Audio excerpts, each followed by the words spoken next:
Chers tous, bonjour. Cash en ce mercredi 6 décembre 2023. Ici, c'est la subdivision de la Direction Générale des Hydrocarbures, DGH.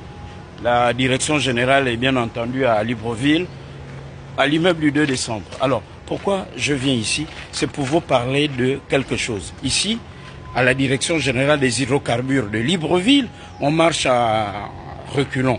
Enfin, en reculant. Bon, vous voyez, normalement on marche pour avancer comme je le fais, mais la Direction Générale des Hydrocarbures du Gabon marche plutôt comme ça, en arrière. Regardez cette pancarte. Vous voyez, elle est vermoulue, illisible. L'eau, la pluie, les intempéries ont fait leur travail.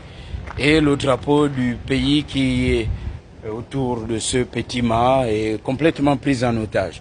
Dans cette transition cash de nos mentalités, il faut que la Direction Générale des Hydrocarbures effectivement opère sa transition de mentalité. Autrement dit, le CTRI, les autorités de la transition, en commençant par le président de la transition, le général Oligui Nguema, président de la République, chef de l'État, doit obligatoirement arrêter l'hémorragie à la Direction Générale des Hydrocarbures. Depuis que je suis à Port-Gentil, depuis lundi, donc 2 jours, mais de façon continue, je vois des fonctionnaires de Libreville ici, dans les hôtels, notamment l'hôtel Manji, l'ancien méridien Rendama, un hôtel chic. Ils viennent ici et de source sûre, par avion, pas par pirogue ou bateau, en mission. Mission de contrôle, mission d'inventaire auprès des compagnies pétrolières. Alors, tout ceci est payé, cash, par les compagnies pétrolières. Mais les compagnies pétrolières ne payent pas pour les beaux yeux du Gabon, non. Elles, les compagnies récupèrent ça dans les coûts pétroliers. C'est-à-dire, pour parler simplement, bon, je paye ça, mais après l'État va rembourser. Alors, la question que les Gabonais se posent cash est celle de savoir combien l'État dépense pour faire voyager ces fonctionnaires qui viennent mais finalement se balader à Port-Gentil. Y a-t-il réellement contrôle et inventaire? Sinon, que fait ou que font ceux qui sont affectés ici à la subvention? Autrement dit, à la subvention, subdivision. Vous voyez que ça se confond. Subvention, subdivision. Autrement dit, je vais être un peu plus sérieux.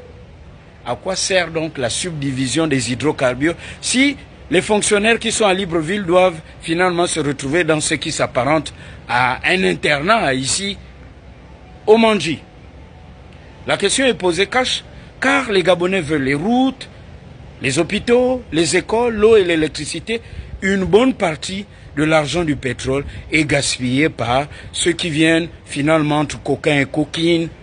Parfois, on a des fonctionnaires qui font 2 mois dans 2 entreprises pétrolières différentes.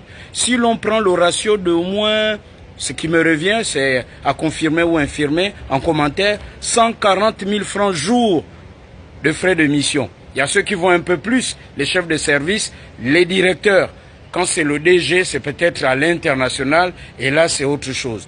Il va falloir que le président Oligui Nguema ferme le robinet là-bas parce qu'il y a du gaspillage. Et ça doit participer à cette transition cash de mentalité que nous souhaitons tous.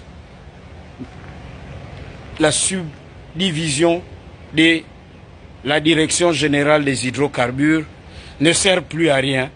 Tous ceux qui sont à Libreville montent à Port-Gentil pour passer du beau temps au prétexte qu'on va faire des missions d'inventaire et d'inspection. Je sais qu'ils ne m'aimeront pas, mais on ne peut pas plaire à tout le monde, et ça c'est d'une vérité cash.